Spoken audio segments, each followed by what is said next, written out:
আর এবার নজর রাখতে হচ্ছে রামপুরহাটের দিকে, কারণ রামপুরহাটে শুট আউটের খবর পাওয়া যাচ্ছে। পাথর ব্যবসায়ীকে লক্ষ্য করে গুলি, আর সেই গুলিতে প্রাণ চলে গেল পাথর ব্যবসায়ীর।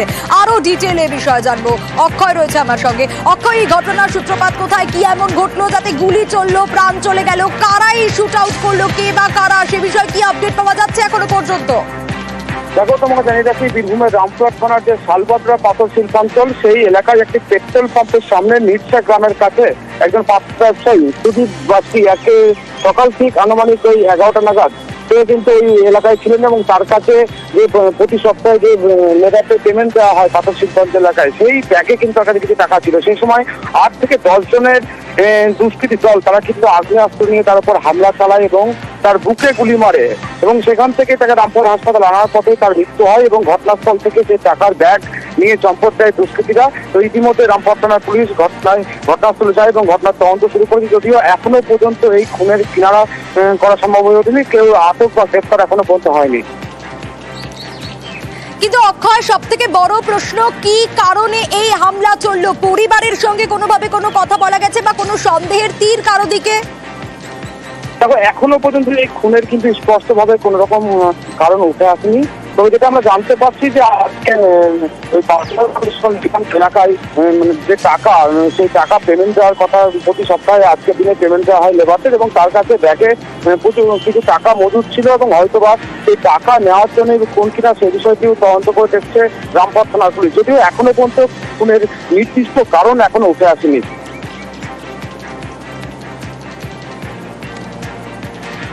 বেশ অক্ষয়,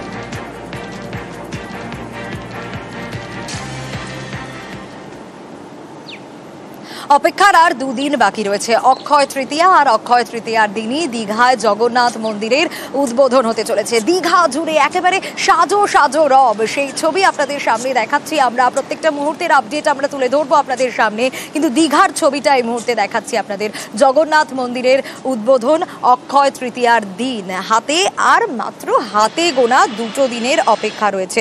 যজ্ঞ, আচার, অনুষ্ঠান এই সব কিছুই চলছে, শুরু হয়ে গেছে। একেবারে পুরীতে যেরকম, ঠিক সেরকমই কিন্তু এখানেও ছবিটা দেখা যাচ্ছে। পুরীর মতোই দীঘার মন্দিরেও রয়েছে 4টি দুয়ার, মূল ফটক দিয়ে ঢোকা। তারপর প্রথমেই দেখতে পাবেন অরুণ স্তম্ভ, 34 ফুটের এই অরুণ স্তম্ভ, আর অরুণ স্তম্ভের ঠিক পরেই রয়েছে সিংহদুয়ার। সিংহদুয়ারের ঠিক উল্টো দিকে ব্যাঘ্র দুয়ার আর হস্তি দুয়ার, অশ্ব দুয়ার। পুরীর মন্দিরের মতোই এখানে মূল মন্দিরের 4টি ভাগ রয়েছে। গর্ভগৃহ, তার সামনে জগমোহন, তারপর নাটমণ্ডপ, তারপর রয়েছে ভোগ মণ্ডপ। গর্ভগৃহে বেদির ওপর থাকবে জগন্নাথ, বলরাম, সুভদ্রার মূর্তি। আর এই মুহূর্তে দীঘা জুড়ে একেবারে সাজো সাজো রব। উদ্বোধনের আগে আচার, অনুষ্ঠান, যজ্ঞ চলছে, পূজা অর্চনা চলছে।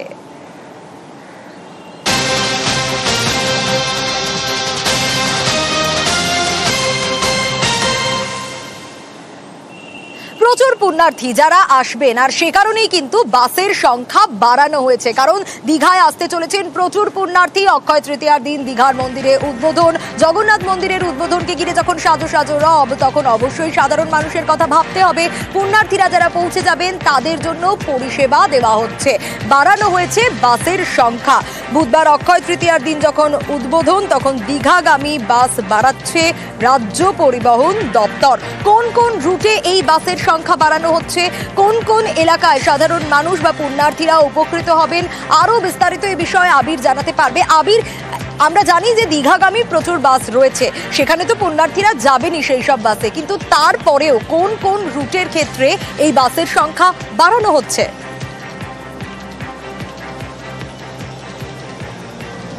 প্রথমত হচ্ছে, এটা অক্ষয় তৃতীয়ার দিন যে মন্দিরের যে দ্বারোদ্ঘাটন হতে চলেছে, প্রাণ প্রতিষ্ঠা হতে চলেছে, শুধু সেই উপলক্ষে নয়। দীঘার এই জগন্নাথ মন্দির এটা শুরু হয়ে গেলে, পূজার পাঠ শুরু হয়ে গেলে এখানে প্রত্যেক দিন প্রচুর পুণ্যার্থী আসবেন, এমনটাই মনে করা হচ্ছে।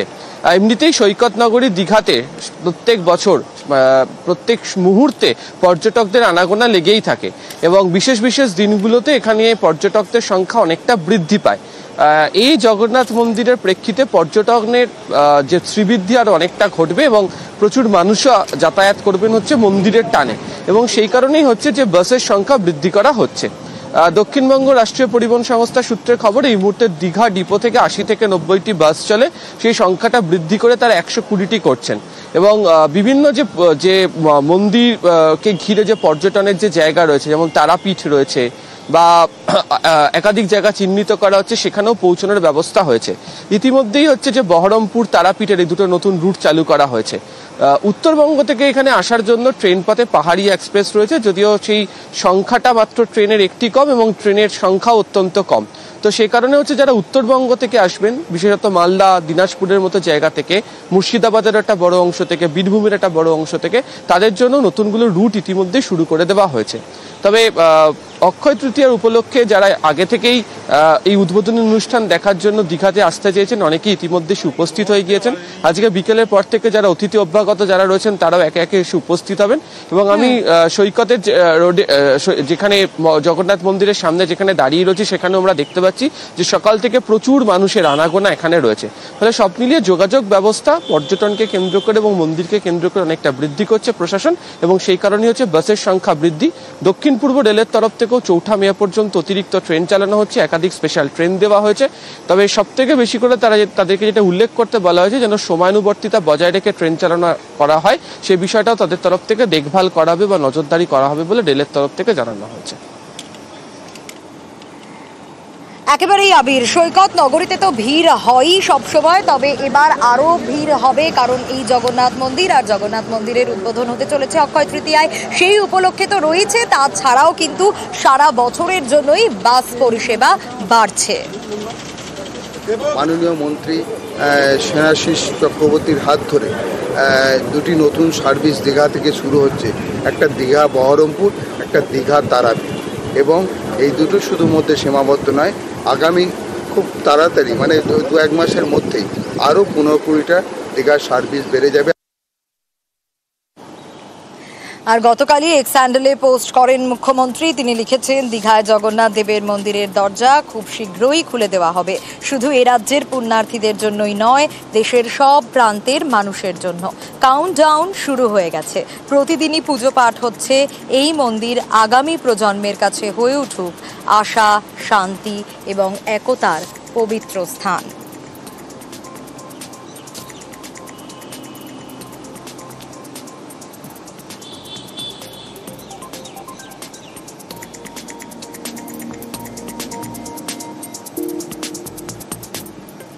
মঙ্গলবার যজ্ঞ আর বুধবার প্রাণ প্রতিষ্ঠা, অক্ষয় তৃতীয়া সেদিনই দীঘার জগন্নাথ মন্দির উদ্বোধন। আর এই মন্দির উদ্বোধনকে কেন্দ্র করে সাজো সাজো রব দীঘায়।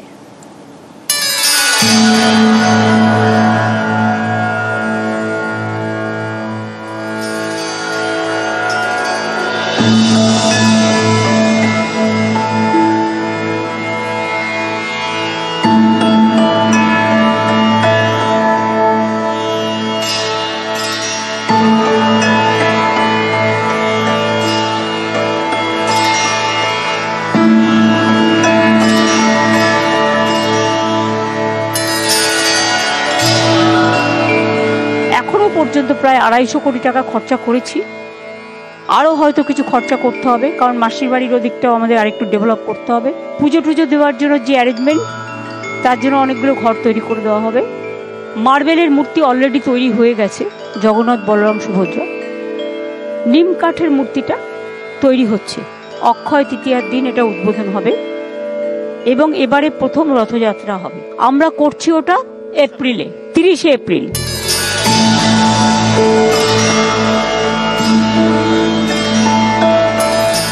বঙ্গোপসাগরের পাশে আরো একটা জগন্নাথ মন্দির, পুরীর পরে এবার দীঘায়। দেখতে পুরীর মন্দিরের মতোই, তবে আকারে আরো বড়। প্রায় 10 একর জায়গা জুড়ে পুরীর জগন্নাথ মন্দির, আর দীঘায় নতুন মন্দির তৈরি হয়েছে 20 একর জায়গায়। মন্দিরের 3টি প্রবেশদ্বার, সিংহদুয়ার, হস্তিদুয়ার, ব্যাঘ্রদুয়ার। প্রতিটি দুয়ারের মাথায় 200 কেজি ওজনের একটি করে অষ্টধাতুর চক্র। মূল মন্দিরের ওপরে নীল চক্র, ওজন 1.5 টন, উচ্চতা 23 ফুট। মন্দিরে ঢোকার রাস্তায় রয়েছে 22টি পিলারের রোড শেড। এই রোড শেডের দুপাশে 6টি বাতিস্তম্ভ। দীঘার জগন্নাথ মন্দিরে রয়েছে গ্রানাইট পাথরের তৈরি 10 ফুট উচ্চতার অরুণ স্তম্ভ।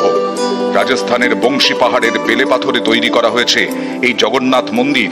মন্দির নির্মাণে রাজস্থান থেকে আসেন 400 শ্রমিক। এছাড়া 7 জন ইঞ্জিনিয়ার এই নির্মাণ কাজে জড়িত ছিলেন। বুধবার অক্ষয় তৃতীয়া।